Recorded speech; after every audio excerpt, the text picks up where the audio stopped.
अभी तक हम लोगों ने बॉन्डिंग ऑफ कॉम्प्लेक्स कंपाउंड में concept of primary valency and secondary valency पढ़ा है, as well as we have studied about concept of effective atomic number.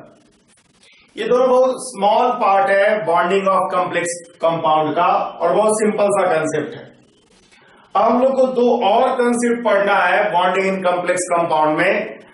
पहला है VVT, valence electron bond theory in complex compound, and crystal field theory in complex compound. ये दोनों बड़ा part है और हम लोग बारी बारी से इन दोनों पार्ट को स्टडी करेंगे और दोनों इंपॉर्टेंट है। ठीक है, तो हम लोग आज पढ़ने जा रहे हैं वीवीटी इन कॉम्प्लेक्स कंपाउंड।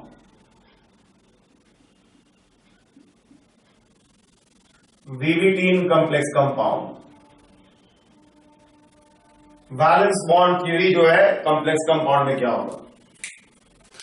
देखिए, वीवीटी इन कॉम्प्लेक्स कंपाउंड को लाइनस पॉलिंग के द्वारा दिया गया था और लाइनस पॉलिंग ने यही कहा था कि कॉम्प्लेक्स कंपाउंड बनने से पहले जो सेंट्रल मेटल एटम होगा उसका orbitals s orbital, p orbital, d orbital आपस में हाइब्रिडाइजेशन करेगा, and then after the hybridised orbital will participate in bonding with ligands.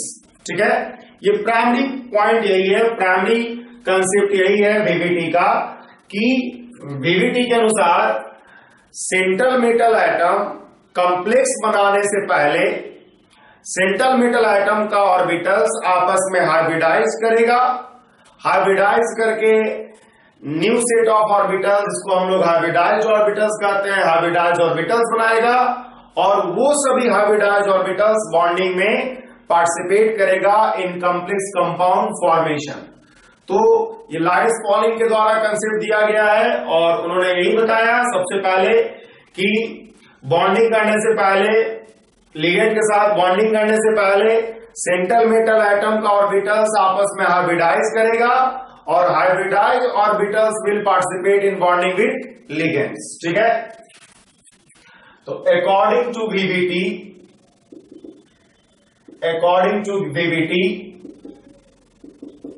ठीक है, जिसको कि दिया गया था गिवन बाय लाइनस पॉलिंग, बहुत बड़े केमिस्ट्रिस्ट माने जाते हैं lines polling.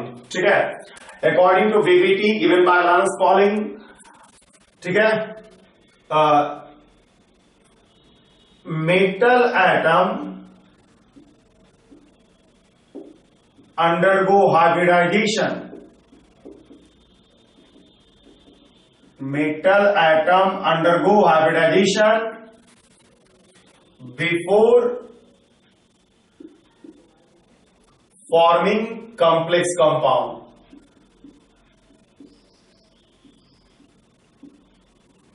Metal atom undergo hybridisation, metal atom का मतलब है कि जो ऑर्बिटल्स है मेटल एटम का उसकी बात कर रहे हैं। ठीक है, अगर आपको दिक्कत है तो आप लिख सकते हो कि orbitals of metal atoms, orbitals of metal atom undergo hybridisation before forming complex compound, before formation of complex compound. ठीक है, ठीक है, होगा क्या कि orbitals of metal atom mixed up together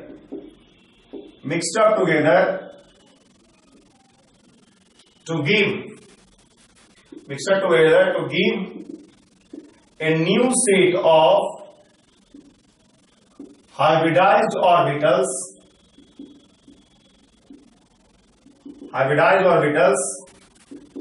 which take part in bonding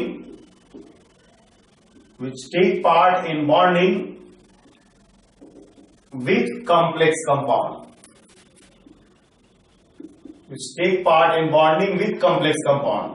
जो कि complex compound के साथ जो बॉन्डिंग होगा उसके साथ पार्टिसिपेट करेगा, उसके साथ भाग लेगा।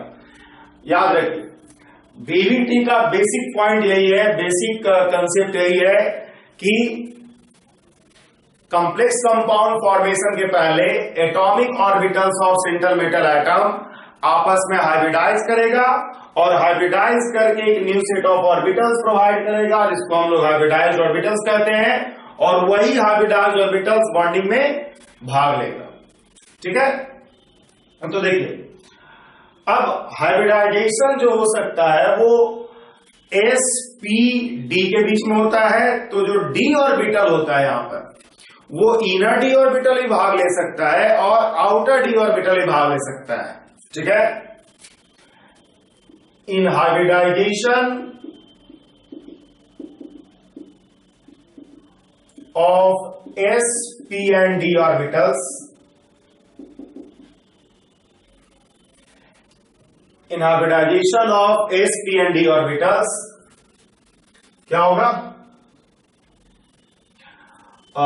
Either outer D orbitals, either outer D orbital जिसको कि हम लोग एनडी ऑर्बिटल कहते हैं, और इनर डी ऑर्बिटल जिसको कि हम लोग n-1 डी ऑर्बिटल कहते हैं। ठीक है, in hybridization of s p and d orbitals either outer D orbital और इनर डी ऑर्बिटल पार्टिसिपेट। ठीक है, हाइब्रिडाइजेशन ऑफ s p और d ऑर्बिटल्स में या तो बाहरी डी ऑर्बिटल भाग ले सकता है या फिर इनर डी ऑर्बिटल भाग ले सकता है। अगर आउटर डी ऑर्बिटल भाग लेगा, ठीक है, if outer D orbitals, if outer D orbitals मतलब एनडी ऑर्बिटल की बात कर रहे हैं, if outer D orbitals participate in hybridisation in complex compound formation, in complex compound formation, then the complex is called, the complex compound is called,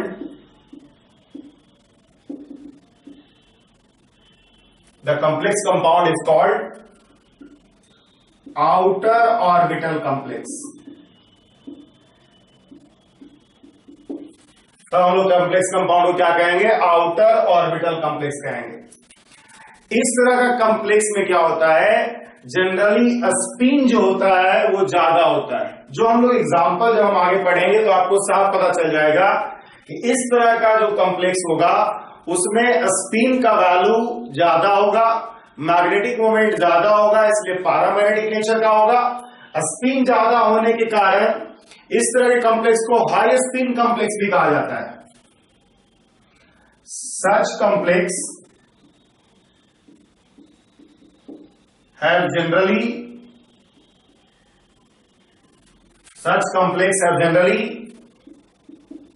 high spin value. इस तरह complex का generally high spin value होता है।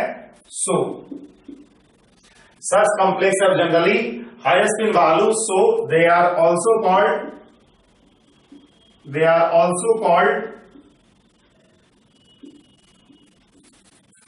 high spin complex। इस तरह complex को हम लोग हाई स्पिन कॉम्प्लेक्स भी कहते हैं। और जब स्पिन ज्यादा है इसका मतलब ये ज्यादा पैरामैग्नेटिक नेचर का होगा। ठीक है, सच कॉम्प्लेक्स आर जनरली, हम बार बार जनरली सब इस्तेमाल करें क्योंकि ये जनरली होता है। कुछ ऐसा भी केस हो सकता है जब नहीं हो। Generally paramagnetic in nature, generally paramagnetic nature का होता है। एंड ठीक है, and this type of complex, this type of complex is formed by generally weak ligand। सब में जनरली शब्द इस्तेमाल किया हुआ है क्योंकि इसका कुछ कारण है। वीक लिगेंड हम एक शब्द इस्तेमाल कर रहे हैं, इस चीज को हम लोग आगे पढ़ने वाले हैं। ठीक है, तो याद रखिएगा कि अगर आउटर डी ऑर्बिटल पार्टिसिपेट कर रहा है बॉन्डिंग में, हाइब्रिडाइजेशन में, अगर outer D orbital NS NP ND orbital भाग ले रहा है हाइब्रिडाइजेशन में, तब उसको हम लोग बोलते हैं आउटर ऑर्बिटल कॉम्प्लेक्स। इस तरह के कॉम्प्लेक्स का स्पिन वैल्यू जनरली हाई होता है और इसीलिए हम लोग इसको हाई स्पिन कॉम्प्लेक्स भी कहते हैं। इस तरह कॉम्प्लेक्स होता है जनरली पैरामैग्नेटिक नेचर का होता है और इसीलिए आपको पैरामैग्नेटिक नेचर होने के कारण इस तरह कॉम्प्लेक्स होगा, मैग्नेटिक मोमेंट इसका नॉन जीरो होगा। पैरामैग्नेटिक होने का मतलब यही होता है और ऐसा कॉम्प्लेक्स जनरली वीक लिगेंड के द्वारा बनाया जाता है। वीक लिगेंड क्या होगा हम लोग पढ़ेंगे। तो ये जो है आउटर ऑर्बिटल कॉम्प्लेक्स के बारे में है। सिमिलरली अगर हम इनर डी ऑर्बिटल को भाग लगाएं, बिल्कुल उल्टा होगा यहां पर कि इनर डी ऑर्बिटल मतलब N-1d orbital participate in hybridisation in complex compound formation, then the complex compound is called inner orbital complex. Such complex have generally low spin और zero spin और इसीलिए इस तरह के कॉम्प्लेक्स को हम लोग लोअर स्पिन कॉम्प्लेक्स भी कहते हैं। और इस तरह का कॉम्प्लेक्स जो लोअर स्पिन कॉम्प्लेक्स होता है वो जनरली डायमैग्नेटिक नेचर का होता है, मतलब मैग्नेटिक मोमेंट जीरो होगा और इस तरह कॉम्प्लेक्स होगा हार्ड मतलब स्ट्रॉन्ग लिगेंड के द्वारा जनरली बनाया जाता है, बिल्कुल opposite to that of outer orbital complex। ठीक है, तो if inner d orbitals N-1d orbital, ठीक है, participate in hybridization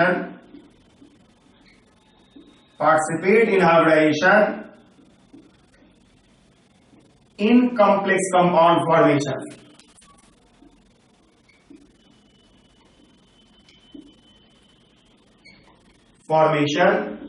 then the complex compound is called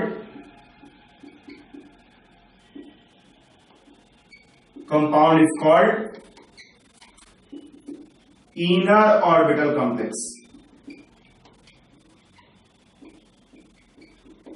इस तरह कॉम्प्लेक्स को हम लोग क्या कहते हैं, इनर ऑर्बिटल कॉम्प्लेक्स कहते हैं। ठीक है, इस तरह कॉम्प्लेक्स का स्पिन वैल्यू जनरली लो होगा और इसलिए इसको हम लोग लोअर स्पिन कॉम्प्लेक्स भी कहेंगे। इस तरह के कॉम्प्लेक्स का स्पिन वैल्यू लो होगा। ठीक है,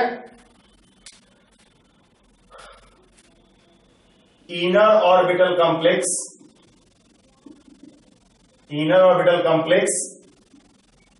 have generally zero or low spin, so such complex are also called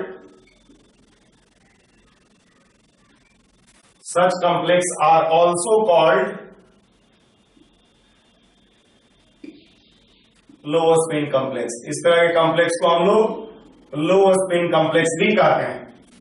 ठीक है, इस तरह के ऑर्बिटल को हम लोग, इस तरह के कॉम्प्लेक्स को हम लोग लोअर स्पिन डी कॉम्प्लेक्स कहते हैं। ठीक है, this type of complex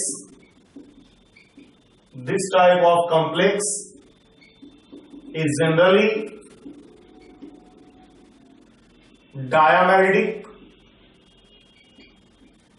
diamagnetic, not always, और डायमैग्नेटिक और वीकली पैरामैग्नेटिक भी हो सकता है, weakly paramagnetic. And such complex are formed by strong ligand.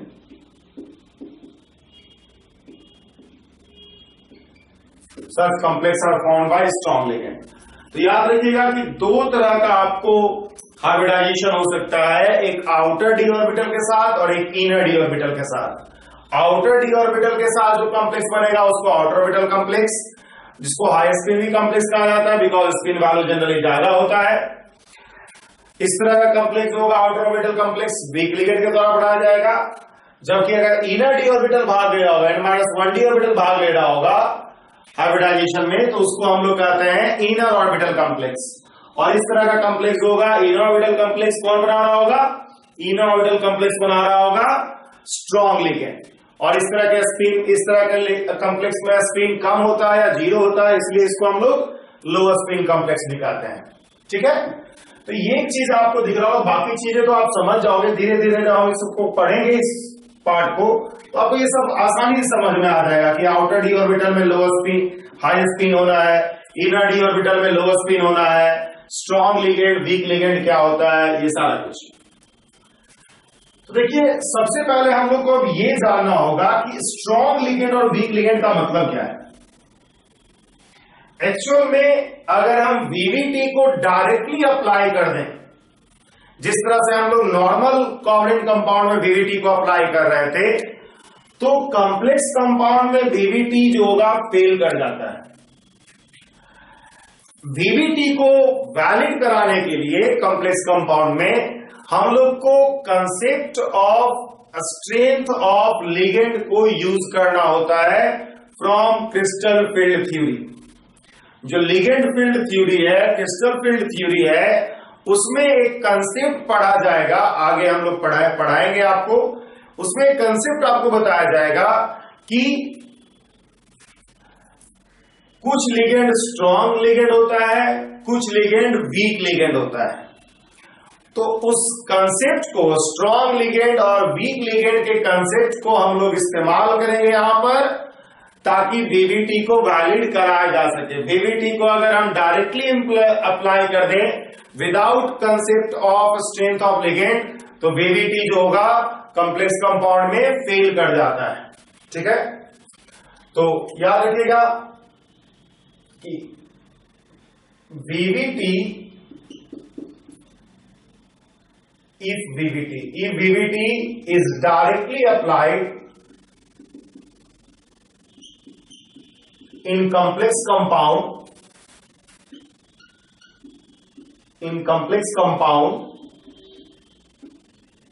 if VVT is directly applied in complex compound, then it fails.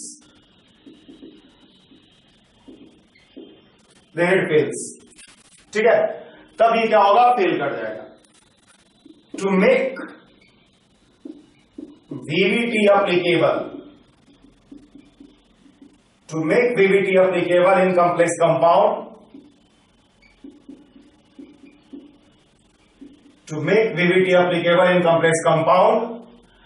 we have to use the concept of strength of ligand, strong ligand and weak ligand. We have to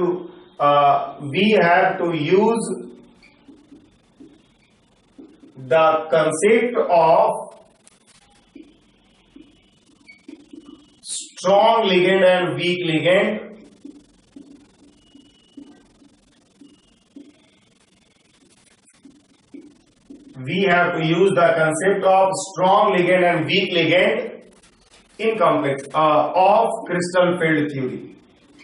crystal field theory का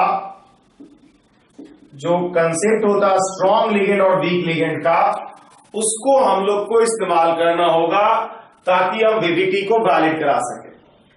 ठीक है, अब सवाल यह है कि strong ligand और week ligand के प्रेजेंस में करना क्या है।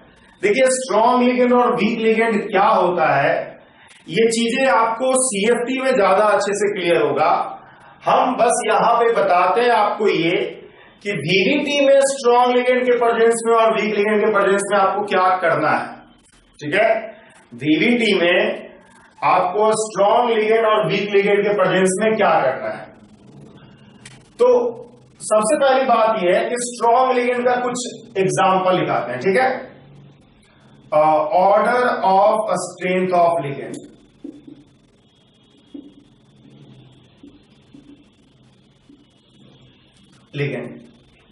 CO एक सबसे स्ट्रॉन्ग लिगेंड होता है, उसके बाद Cl माइनस, उसके बाद PPS3, उसके बाद PHEN, उसके बाद बाइपिरिडीन, उसके बाद EN, उसके बाद NH3, उसके बाद पिरिडीन, उसके बाद पिरिडीन के बाद आपके पास हो जाएगा वाटर, हाइड्रोक्साइड, बहुत सारा है। इसके बाद आप हैलोजन, ये सब चीजें जो है आप लिख सकते हो। हम उधर ऑर्डर नहीं लिख रहे हैं, उधर ऑर्डर लिखने का जरूरत नहीं है। एक्चुअल में आपको हम बता दें, यहां से लेकर के यहां तक NH3 तक act as strong ligand. Weak ligand हम लोग को याद करने का जरूरत नहीं है, वीक लिगेंड का ऑर्डर याद करके कोई फायदा नहीं है। तो आप स्ट्रॉन्ग लिगेंड याद रखो कि ये सब आपका स्ट्रॉन्ग लिगेंड है। साथ ही साथ आप ये भी याद रखोगे कि NH3 बाउंड्री केस है, ये जो है एक्ट एज स्ट्रॉन्ग लिगेंड मात्र 2 केस में स्ट्रॉन्ग लिगेंड की तरह बिहेव करता है। Strong ligand in case of cobalt 3+ and copper 2+, यही दोनों जो केस है जिसके साथ NH3 जो होगा स्ट्रॉन्ग लिगेंड की तरह बिहेव करेगा। तो ये सब जो है स्ट्रॉन्ग लिगेंड है, ठीक है, ये सब जो है स्ट्रॉन्ग लिगेंड है। अब सवाल ये है कि स्ट्रॉन्ग लिगेंड के प्रेजेंस में करोगे क्या? तो स्ट्रॉन्ग लिगेंड के प्रेजेंस में हम लोग क्या करते हैं, स्ट्रॉन्ग लिगेंड के प्रेजेंस में हम लोग क्या करते हैं, हुंस रूल को फॉलो नहीं करते हैं बल्कि एंटी हुंस रूल फॉलो करते हैं। हुंस रूल का मतलब है, जैसे देखिए, हुंस रूल का मतलब है कि आपके पास जो मान लिया D4 कॉन्फ़िगरेशन लिख रहे हैं या D6 लिख रहे हैं, तो D6 आप इस तरह से लिखते हो हुंस रूल के अनुसार, 5 अनपेयर एंड देन एक पेयर अप, ये हुंस रूल है। लेकिन अगर हम एंटी हुंस रूल की बात करें, मतलब हुंस रूल को फॉलो ना करें, एंटी हुंस रूल की बात करें, तो आपके पास D6 कॉन्फ़िगरेशन इस तरह से हो जाएगा। क्योंकि हम लोग पेयर अप करके इलेक्ट्रॉन्स को लिखा करेंगे, इसलिए यही आपका एंटी हुंस रूल हो गया, ठीक है। हुंस रूल इज दिस वन, जिसमें कि ये बताया जाता है कि इलेक्ट्रॉन्स को पहले अनपेयर्ड फॉर्म में लिखोगे आप और फिर देन आफ्टर पेयर अप करोगे। यहां पर आपको क्या करना होगा, पेयर अप करके लिखना है। तो याद रखना है कि इन presence of strong ligand, D6 configuration यहां लिखा हमने और D6 कॉन्फ़िगरेशन एंटी हुंस रूल के साथ लिखा। तो इन प्रेजेंस ऑफ स्ट्रॉन्ग लिगेंड,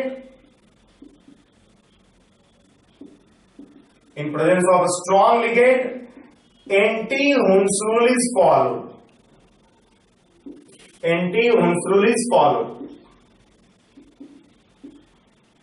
आपको इलेक्ट्रॉनिक कॉन्फ़िगरेशन लिखते वक्त एंटी हुंस रूल फॉलो करना है स्ट्रॉन्ग लिगेंड केस में। जबकि वीक लिगेंड के केस में, whereas in case of weak ligand,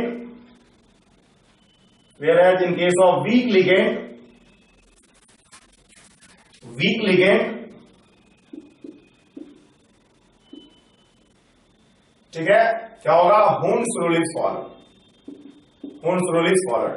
week ligand case में क्या करते हैं हम लोग, हुंस रूल को फॉलो करते हैं। और हुंस रूल को फॉलो करने का मतलब है कि हम लोग क्या करेंगे, इलेक्ट्रॉनिक कॉन्फ़िगरेशन में कोई चेंज नहीं करेंगे, that is no change in electronic configuration.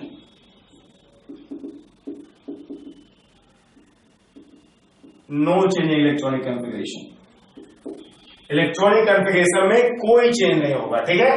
तो याद रखिएगा कि जो स्ट्रॉन्ग लिगेंड है, जब भी हम ये बोलें कि कोई लिगेंड स्ट्रॉन्ग लिगेंड की तरह बिहेव कर रहा है, मतलब वहां पर आपको क्या करना है, एंटी हुंस रूल फॉलो करना है।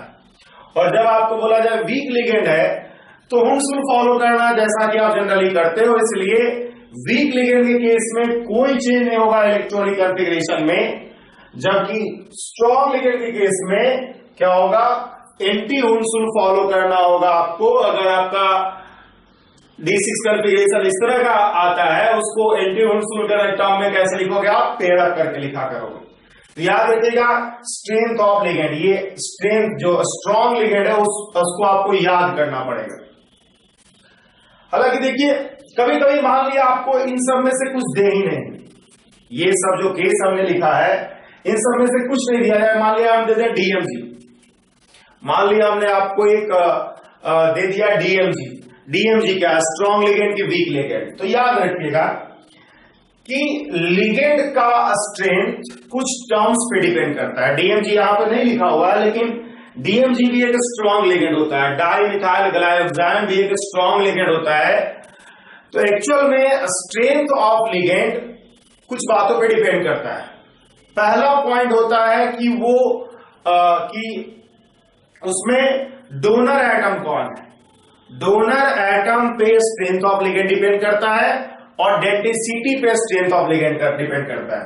तो ये तो हमने जनरल एग्जांपल बता दिया कि ये सब स्ट्रॉन्ग लिगेंड है, लेकिन अगर मान लिया इसके बाहर से कुछ पूछा जाए तो आप स्ट्रेंथ ऑफ लिगेंड डिटरमाइन करते हो दो फैक्टर से, ठीक है। तो हमने स्ट्रेंथ ऑफ लिगेंड आपको बताते हैं, ठीक है। एक्चुअली स्ट्रेंथ ऑफ लिगेंड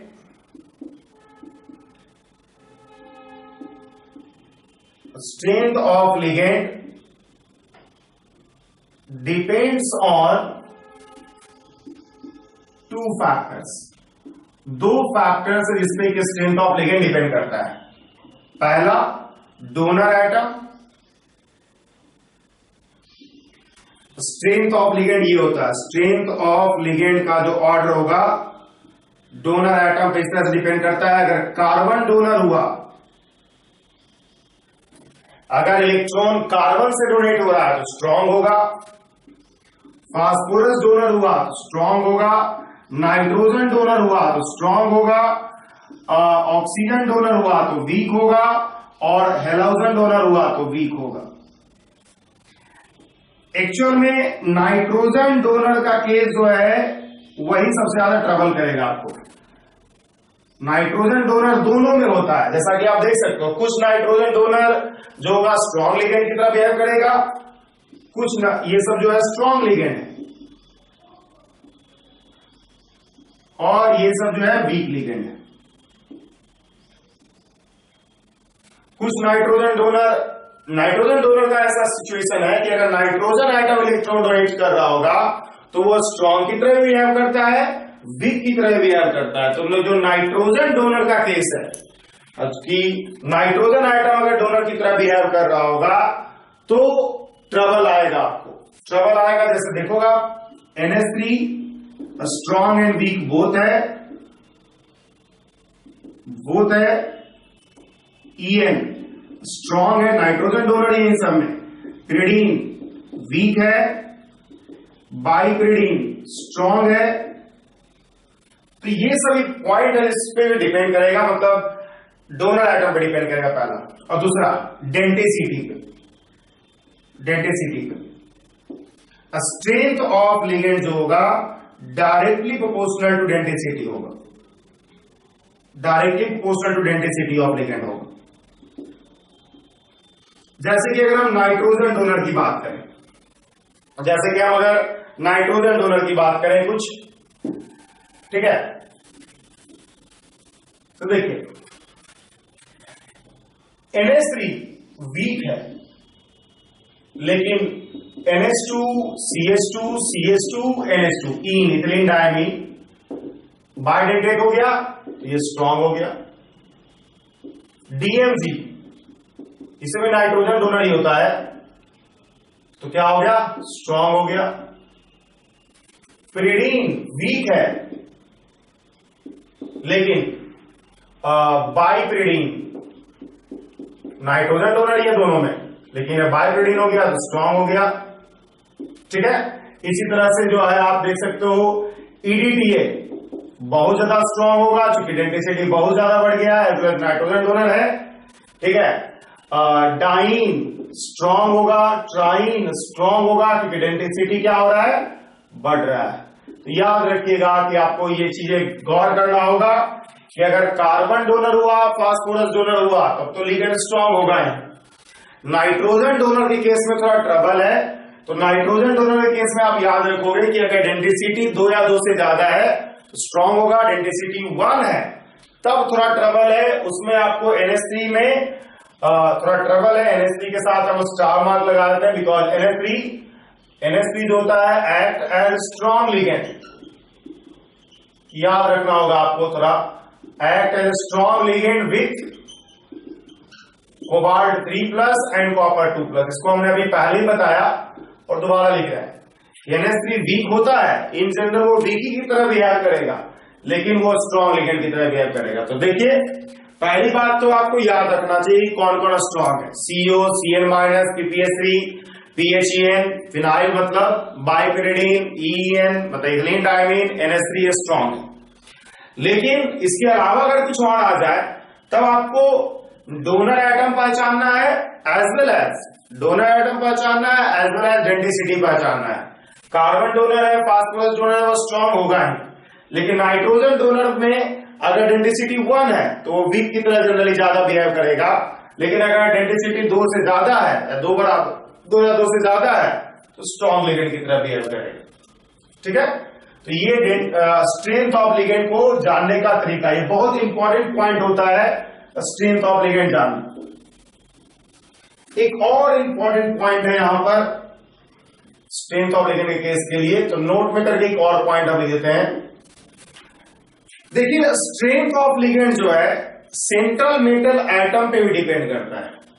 हमने अभी पढ़ा कि लिगेंड का टाइप, डोनर एटम, डेंसिटी क्या होगा, इस पे डिपेंड कर रहा है। एक्चुअल में strength of ligand central metal atom पे भी डिपेंड करता है। अगर मान लो एक वीक लिगेंड है Na2+ के साथ, Na4+ के साथ, क्लोरीन एक वीक लिगेंड है, लेकिन वही क्लोरीन प्लेटिनम 2+ के साथ एक स्ट्रॉन्ग लिगेंड की तरह बिहेव करने लगता है। ठीक है, तो ये चीज भी गौर करना है कि strength of ligand also depends on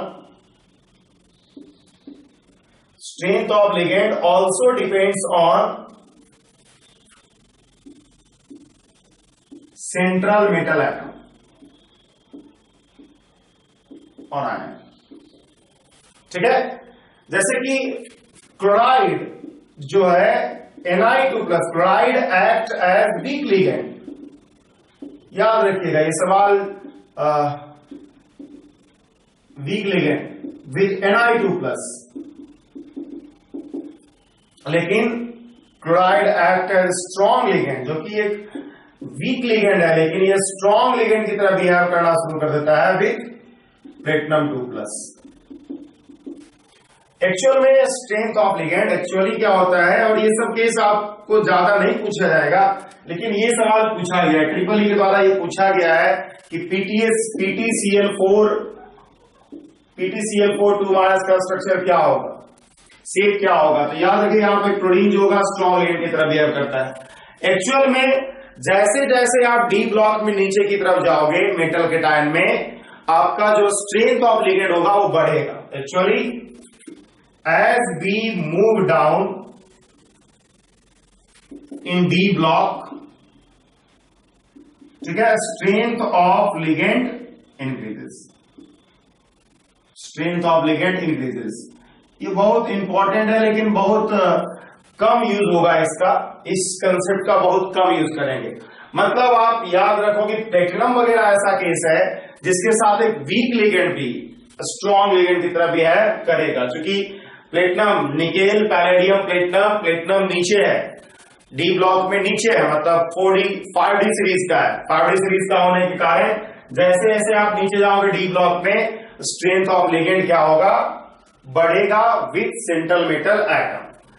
basically ligand का स्ट्रेंथ आप लिगेंड पे डिपेंड करता है, लिगेंड के आधार पर डिसाइड करोगे, डोनर एटम और डेंसिटी के आधार पर डिसाइड करोगे। लेकिन कभी कभी जो है सेंट्रल मेटल एटम भी इंपॉर्टेंट रोल प्ले करता है in determination of strength of ligand. और रूल यही है सेंट्रल मेटल एटम के साथ कि जैसे जैसे हम डाउनवर्ड जाएंगे, नीचे जाएंगे, सेंट्रल मेटल एटम का स्ट्रेंथ लिगेंड का स्ट्रेंथ क्या होगा, बढ़ेगा। ठीक है, तो यही स्ट्रेंथ ऑफ लिगेंड है। अब देखिए, जब आप समझ गए होगे स्ट्रॉन्ग लिगेंड, वीक लिगेंड, तो आपको अब ये समझ में आएगा कि कैसे हम किसी पार्टिकुलर मॉलिक्यूल का hybridisation, magnetic moment, magnetic character, number of unpaired electron, ये सब निकालेंगे। ठीक है, तो हम लोग अब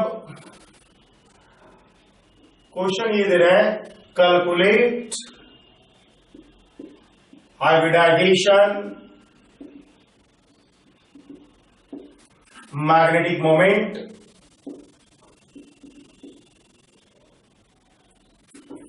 मैग्नेटिक कैरेक्टर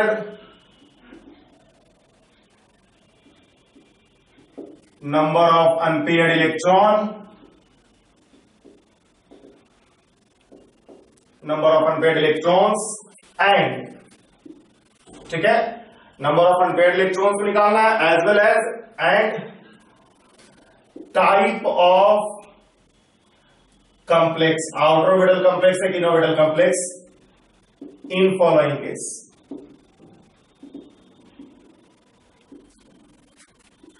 पहले लिखते हैं हम FeCO का होल 5, इसको हम लोग करते हैं। देखिए हम आपको बहुत सारा केस अभी करवाएंगे जिससे कि आपको पता चलेगा कि किस तरह से आप हाइब्रिडाइजेशन, शेप, स्ट्रक्चर, ठीक है, स्ट्रक्चर भी हमको यहां पर लिखना था, hybridisation, magnetic moment, number of unpaired electron, structure and type of complex in the following cases. ठीक है, देखिए यहां पर Fe जो है जीरो ऑक्सीडेशन स्टेट में, इसका मतलब इसका नंबर होगा आर्गन, मतलब इसका जो इलेक्ट्रॉनिक कॉन्फ़िगरेशन होगा आर्गन 4s2 3d6, मतलब दिस विल बी द, आप देख सकते हो कि पहले आप 3d लिखो ज्यादा बेहतर होगा, वैसे कोई फर्क नहीं पड़ता है कि आप 3d6 लिखते हो कि 4s2 लिखते हो, उससे कोई फर्क नहीं पड़ता है। तो हमने 3d लिखा, 1 2 3 4, उसके बाद 4s लिखा, उसके बाद 4p लिखा। ये 4s है आपका, ये 4p है आपका और ये 3d है आपका। आप देख सकते हो 3d में 6 भरा हुआ है और 4s में ये भरा हुआ है, 4p खाली। जैसा कि आप देख रहे हो कि हमने आपको पहले बताया कि इन प्रेजेंस ऑफ CO, ये हुआ आइसोलेटेड हमने लिखा है, ये भी आइसोलेटेड आयरन लिखा है, आइसोलेटेड आयरन का इलेक्ट्रॉनिक कॉन्फ़िगरेशन लिखा गया आपके सामने। इन प्रेजेंस ऑफ CO, जो कि हमने बताया था कि स्ट्रॉन्गेस्ट लिगेंड है, बहुत सबसे ज्यादा स्ट्रॉन्ग इसी को हमने बताया था, कार्बन डोनर स्ट्रॉन्ग लिगेंड है। क्या हो जाएगा, Fe का जो इलेक्ट्रॉनिक कॉन्फ़िगरेशन होगा वो इस तरह से हो जाएगा आर्गन, और सभी जो होगा इस तरह से हो जाएगा 3d8 4s0, ठीक है, और हो जाएगा सिचुएशन इस तरह से। एंटी हुंसुल फॉलो करना है आपको, एंटी हुंसुल फॉलो करना है। 4p आपके पास है, यहां पर 4s है और यहां पर 3d है, 3d है। तो चूंकि आपको एंटी हुंसुल फॉलो करना है तो आप 3d8 में क्या करोगे,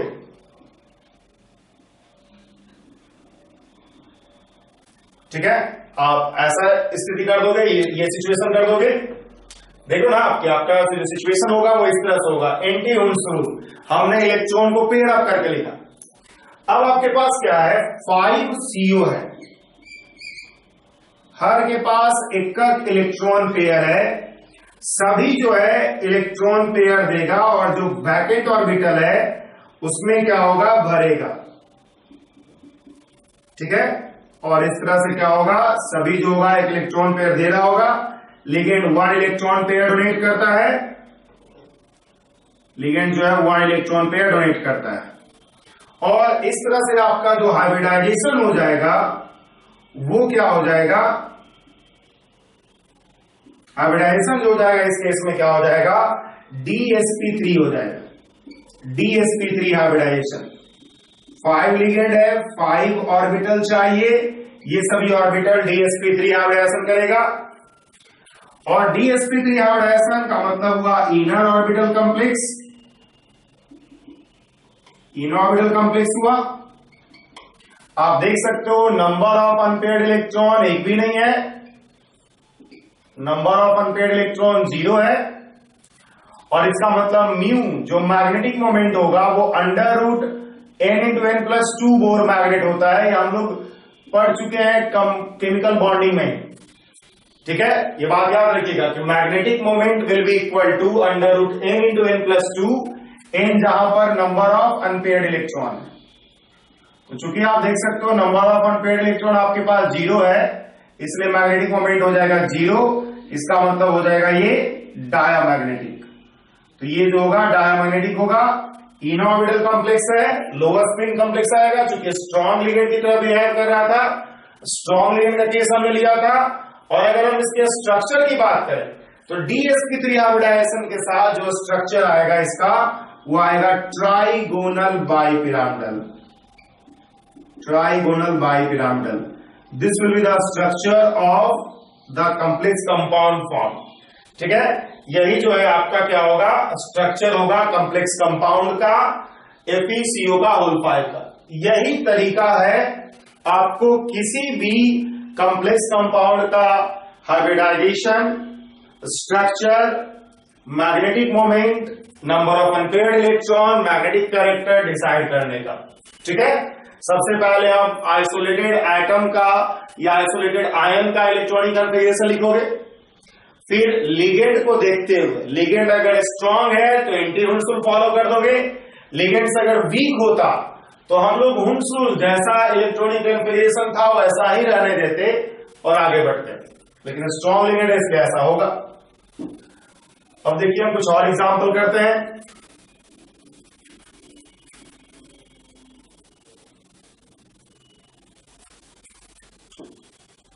और दूसरा हम केस करते हैं K3FeCN6। गौर कीजिएगा यहां पर Fe2+ है, तो अगर हम आइसोलेटेड Fe2+ की बात करें तो आइसोलेटेड Fe2+ का मतलब होगा आर्गन 3d6। ठीक है, और आर्गन 3d6 का मतलब है कि d ऑर्बिटल में इलेक्ट्रॉन जो होगा इस तरह से डिस्ट्रीब्यूटेड होगा।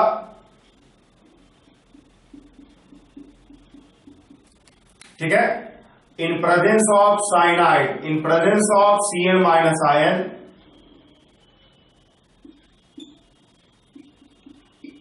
इन प्रेजेंस ऑफ साइनाइड क्या होगा, ये चूंकि एक स्ट्रॉन्ग लिगेंड है, आप जानते हो कि साइनाइड एक स्ट्रॉन्ग लिगेंड है, कार्बन डोनर है इसमें, तो क्या होगा Fe2+ का जो इलेक्ट्रॉनिक कॉन्फ़िगरेशन हो जाएगा वो जाएगा आर्गन, और 3d6 जो होगा वो इस तरह से जो अरेंज है वो एंटी हुंसुल फॉलो करते हुए आप करोगे।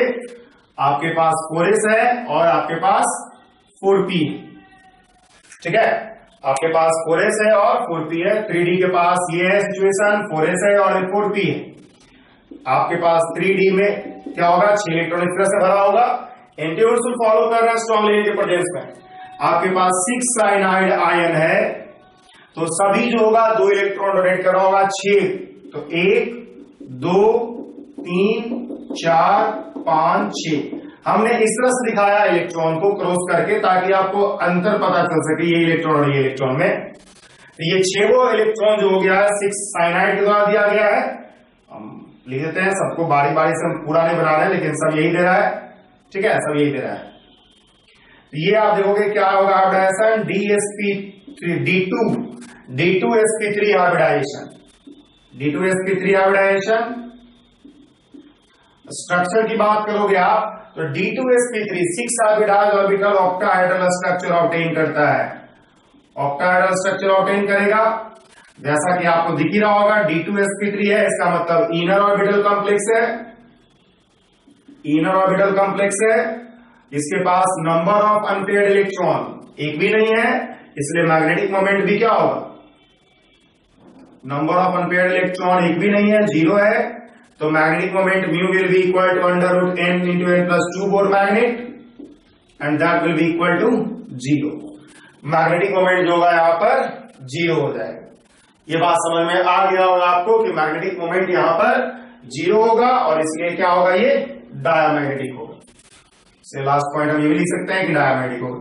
तो इस तरह से आप देख रहे होंगे कि हम लोग आसानी से जो है hybridisation, structure, magnetic moment, magnetic nature, ये सब डिसाइड कर ले रहे किसी भी कॉम्प्लेक्स कंपाउंड का बाय यूजिंग VBT। बस VBT अप्लाई करने से पहले ये जो स्ट्रॉन्ग लिगेंड का कंसेप्ट है ये आपको अप्लाई करना होगा, जानना होगा। अगर आप स्ट्रॉन्ग लिगेंड कंसेप्ट को अप्लाई नहीं करोगे तो गलत रिजल्ट आएगा VBT में। अब देखिए हम अगला केस लेते हैं, CrNS3 का होल 6 Cl3। तो देखिएगा आइसोलेटेड क्रोमियम, 3+ में है, हो जाएगा आर्गन और कितना, क्रोमियम का होता है 24, तो 24 का मतलब हो गया 3d5 4s1, 3 हटा दिया तो हो जाएगा 21, मतलब this will be the electron configuration 3d3। अब इन प्रेजेंस ऑफ आपके पास जो लिगेंड है, ये बात गौर कीजिएगा, इन प्रेजेंस ऑफ NH3 जो क्या है, वीक लिगेंड है। NH3 जो बाउंड्री केस होता है वो आपको हम बता दें, स्ट्रॉन्ग लिगेंड की तरह मात्र 2 केस में बिहेव करता है, एक तो इन प्रेजेंस ऑफ कोबाल्ट 3+ और दूसरा इन प्रेजेंस ऑफ कॉपर 2+। तो वीक लिगेंड होने के कारण क्रोमियम 3+ का जो इलेक्ट्रॉनिक कॉन्फ़िगरेशन होगा वो वही का वही रह जाएगा, ये वही का वही रह जाएगा, इसमें कोई अंतर नहीं होगा। 4s है और उसके बाद 4p है, ये 3d है, ये 4s है और ये 4p है, 3d3 इस तरह से भरा हुआ है। अब आप देखोगे, गौर करो, आपके पास कितना लिगेंड है, 6 लिगेंड है, 6 NH3 है, तो 6 NH3 है तो 6 पेयर ऑफ इलेक्ट्रॉन जाएगा यहां पर, और 6 पेयर ऑफ इलेक्ट्रॉन गया यहां पर, तो देखोगे आप क्या हो गया, D2sp3 बना, D2sp3 हाइब्रिडाइजेशन हुआ। एक बात आप गौर करोगे कि किस तरह का ऑर्बिटल बना, किस तरह का कॉम्प्लेक्स बना, इनर ऑर्बिटल कॉम्प्लेक्स। लेकिन ये बात गौर कीजिएगा कि इनर ऑर्बिटल कॉम्प्लेक्स तो बना, लेकिन लिगेंड का जो टाइप था वो क्या था, वीक था।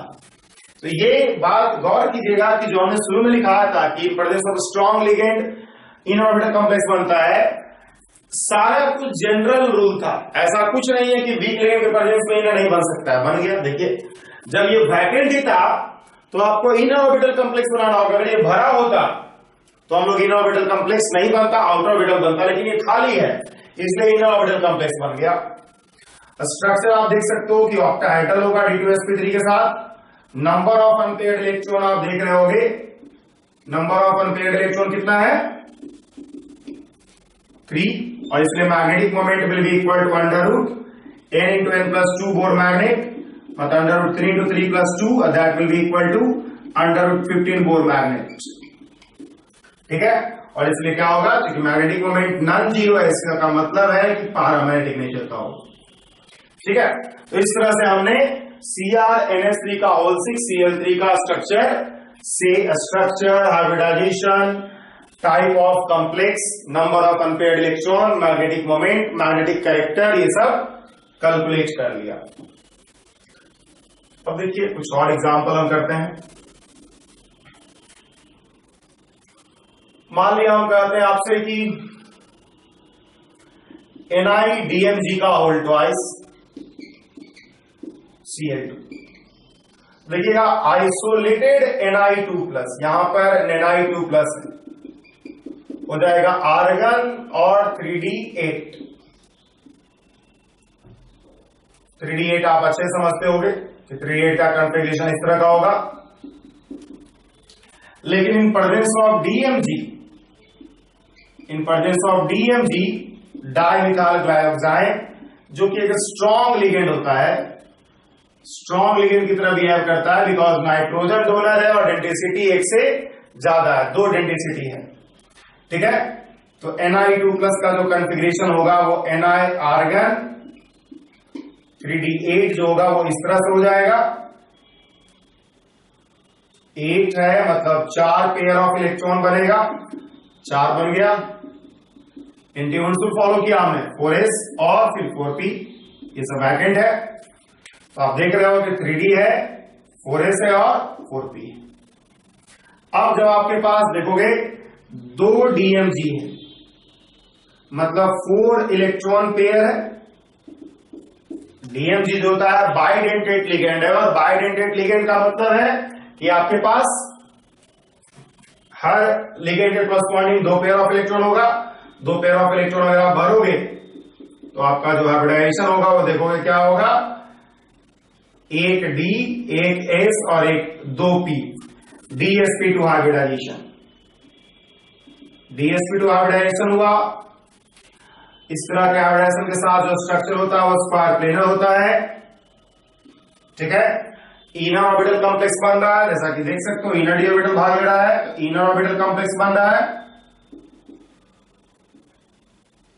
नंबर ऑफ अनपेयर्ड इलेक्ट्रॉन क्या है, 0 है।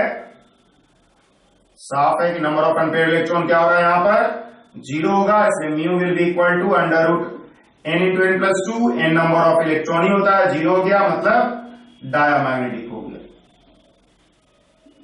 ठीक है, तो ये जो है आपका कॉम्प्लेक्स कंपाउंड का, फिर हमने डिटरमाइन कर लिया hybridisation, type of structure, type of complex compound, number of unpaired electron, magnetic moment and magnetic character. ठीक है, ये चौथा एग्जांपल हमने लिखा। अब देखिए कुछ और एग्जांपल हम आपको करवा रहे हैं। मान लिया हम 5वां एग्जांपल कराते हैं, COEN का होल ट्वाइस Cl2 और Cl। देखिएगा यहां पर कोबाल्ट 3+ है, तो आइसोलेटेड कोबाल्ट 3+ का कॉन्फ़िगरेशन जो होगा, कोबाल्ट 3+ का होगा आर्गन, कोबाल्ट का होता है 27, और अगर आप 3 हटा दियो तो बच जाएगा 24, that will be equal to 3d6। तो इसका मतलब हो जाएगा आर्गन और 3d6 हुंसुल आप फॉलो करोगे, हुंसुल आपको फॉलो करना ही है। अब देखोगे in presence of EN, in presence of ethylenediamine, गौर करो यहां पर एक लिगेंड EN स्ट्रॉन्ग है और एक लिगेंड क्लोरीन वीक है। याद रखिएगा कि अगर एक भी लिगेंड स्ट्रॉन्ग हुआ, एक भी लिगेंड स्ट्रॉन्ग हुआ तो आपको क्या करना होगा, स्ट्रॉन्ग लिगेंड वाला केस यूज करना होगा। चूंकि ये एक स्ट्रॉन्ग लिगेंड है, ठीक है, तो आपको क्या करना होगा, कोबाल्ट 3+ का कॉन्फ़िगरेशन अब हो जाएगा आर्गन 3d6 और वो हो जाएगा इस तरह से। ठीक है, किस तरह से हो जाएगा, आर्गन 3d6 दिस वन, और आप देख सकते हो कि पेयर अप हो गया, एंटी हुंसुल फॉलो कर दिया हमने, 3d4s 4p। अब गौर करो आपके पास लिगेंड्स कितना है, 2 EN है, 4 पेयर ऑफ इलेक्ट्रॉन आ जाएगा इससे, और 2 क्लोरीन है, 2 पेयर ऑफ इलेक्ट्रॉन आ जाएगा इससे। तो आपको जो टोटल इलेक्ट्रॉन आ गया वो कितना आ गया, 1 2 3 4 5 और 6। तो इस तरह से आप देख सकते हो कि आपका जो कॉन्फ़िगरेशन होगा D2sp3, ठीक है, यही हाइब्रिडाइजेशन होगा। और जब D2sp3 हाइब्रिडाइजेशन है तो D2sp3 मतलब 6 ऑर्बिटल, 6 ऑर्बिटल एक दूसरे को दूर रखने के लिए ऑक्टाहेड्रल स्ट्रक्चर रखना होगा। ठीक है, ऑक्टाहेड्रल स्ट्रक्चर होगा, इनर ऑर्बिटल कॉम्प्लेक्स होगा, ये इनर ऑर्बिटल कॉम्प्लेक्स होगा। नंबर ऑफ अनपेयर्ड इलेक्ट्रॉन देख रहे हो आप, नंबर ऑफ अनपेयर्ड इलेक्ट्रॉन है ही नहीं, 0 है, और इसका मतलब मैग्नेटिक मोमेंट क्या होगा, under root n into n plus 2 Bohr magnet, that will be equal to 0। इसका मतलब डायमैग्नेटिक। तो यही जो है तरीका है जिससे कि आप डिसाइड कर सकते हो hybridisation, structure, type of complex, magnetic moment, number of unpaired electron and magnetic character. देखिए कुछ और एग्जांपल हम आपको करते हैं। एग्जाम्पल जब आप करोगे तभी आप सीखोगे कि क्या तरीका है सोचने का, क्या तरीका है करने का। छठा केस लिखते हैं हम, CuNS3 का होल 4 और SO4, कॉपर 2+ यहां पर है, आर्गन कॉपर 2+ का हो जाएगा 3d, कॉपर का होता है 29, तो 2 हट गया 27, that will be equal to 3d9, argon का 28 है, तो 3d9 क्या होगा,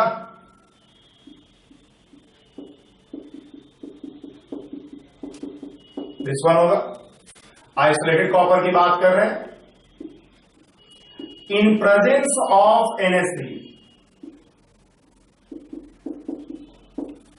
गौर कीजिए NS3 आपको बताया गया है कि NS3 दो केस में क्या होता है, स्ट्रॉन्ग लिगेंड की तरह बिहेव करता है, एक कोबाल्ट 3+ और दूसरा कॉपर 2+। तो यहां कॉपर 2+ है तो ये स्ट्रॉन्ग लिगेंड की तरह बिहेव करता है यहां पर, ये आपको थोड़ा याद करना होगा। तो कॉपर 2+ का जो कॉन्फ़िगरेशन आएगा वो हो जाएगा आर्गन, और उसके बाद हम क्या करते हैं 3D आर्गन, और उसके बाद होगा सिचुएशन ऐसा यहां पर गौर कीजिएगा, जब एक अनपेयर्ड इलेक्ट्रॉन हो डी में और लिगेंड स्ट्रॉन्ग हो, तब क्या होता है कि जो हमारे पास 3D ऑर्बिटल है 4s है और 4p, तो याद रखिएगा जो हमारे पास एक अनपेयर्ड इलेक्ट्रॉन हमने यहां लिखा था, वो अनपेयर्ड इलेक्ट्रॉन यहां से एक्साइट होकर के क्या चला जाएगा, यहां चला जाएगा स्ट्रॉन्ग लिगेंड। याद रखिएगा इस केस में 3D9 के केस में अगर कोई स्ट्रॉन्ग लिगेंड की तरह बिहेव कर रहा है तो क्या होगा, जो अनपेयर्ड इलेक्ट्रॉन होगा डी ऑर्बिटल का वो पी ऑर्बिटल में शिफ्ट कर जाएगा, और आपके पास जो 4ns3 है, जो 4 इलेक्ट्रॉन पेयर बनेगा, वो इन सब में डिस्ट्रीब्यूट हो जाएगा और आ जाएगा आपको DsP2 हाइब्रिडाइजेशन। ये बहुत अलग तरह का केस है। अधिकतर समय हम लोग देख रहे थे कि पेरा पूरा था, यहां पर एक अनपेयर्ड इलेक्ट्रॉन है, तो एक अनपेयर्ड इलेक्ट्रॉन क्या होगा, पेयर अप कैसे हो सकता है, वो उसको क्या करोगे आप एक्साइट करके 4p में कर जाओगे, और जो कॉम्प्लेक्स बनेगा वो इनर डी ऑर्बिटल के साथ बनेगा। स्क्वायर प्लेन स्ट्रक्चर होता है DsP2 के साथ, इनर ऑर्बिटल कॉम्प्लेक्स बन रहा है, इनर ऑर्बिटल कॉम्प्लेक्स बन रहा है, और आपका जो है यहां पर आप कह सकते हो कि नंबर ऑफ अनपेयर्ड इलेक्ट्रॉन 1 है, और नंबर ऑफ अनपेयर्ड इलेक्ट्रॉन अगर 1 है तो इसलिए mu will be equal to √n into n plus 2 and that will be equal to 1 into 1 plus 2 मतलब √3 बोर मैग्नेट। और जैसे मैग्नेटिक मोमेंट नॉन जीरो आया मतलब ये पैरामैग्नेटिक नेचर का होगा।